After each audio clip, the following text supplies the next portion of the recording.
We just pulled you over. He goes, we're on a high rate of speed, man. I want to see the kid get hurt. And yeah, man, you just gotta make sure he's buckled. He wasn't buckled when we came up here. That's because he's too small to be in the front, man. Come here. Come here. Come here. Come here, baby. Come here. I got you. I'll get it. I got it. I'll get it. I'll get it. Those are just some of the moments recorded on police body camera before and after a man was shot and killed by a Buffalo police officer, and video showing the man driving away with an officer hanging onto the driver's side door.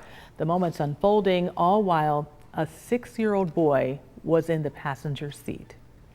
Joining me now in studio is Pastor James Giles with the Buffalo Peacemakers. This shooting involves Buffalo police. It involves someone who passed away, but we cannot overlook the fact that there was a child sitting in the seat. This is something that he won't forget. How does this incident impact the lives of everyone involved, but especially that child? So, and this is following the death of a 3-year-old, and so now we have another young child who haven't even had a chance at life.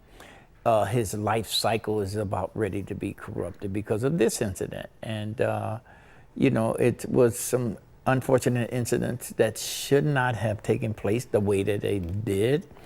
And our deepest concern, my primary concern when I saw the footage and I get the kind of thing, the events as it unfolded, when I heard the young man, the boy, asking for his phone, I know that this is going to be a traumatizing event. And so my first thought was, how do we get him?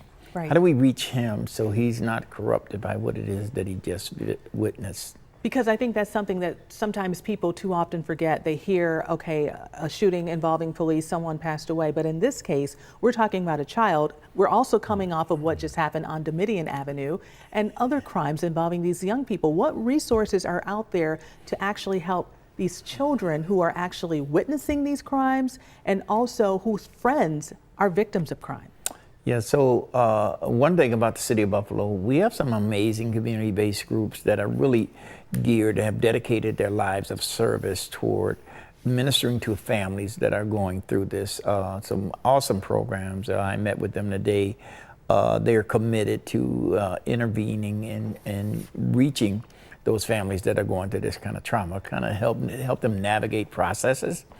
You know, just even the burial and of those family members. So now, how do we begin to wrap our arms around a young child, right, in his development, and be committed in a committed way to kind of follow him through?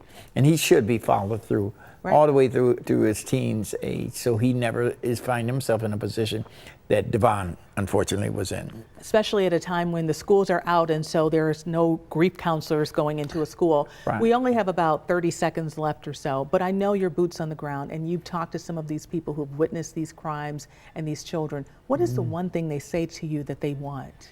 So they want it to stop. They don't believe that the system is doing enough to help those that really want it to stop, that's willing to be committed to this.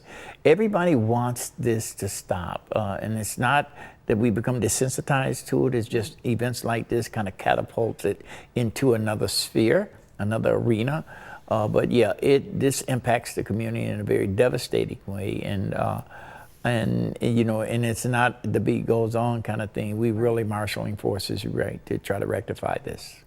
It's very interesting to hear from you. This is Pastor James Giles with Buffalo Peacemakers, an advocate to end the violence that's happening across the city of Buffalo. Your words were important. Our audience needed to hear it. Thanks so much for coming on the 530 today.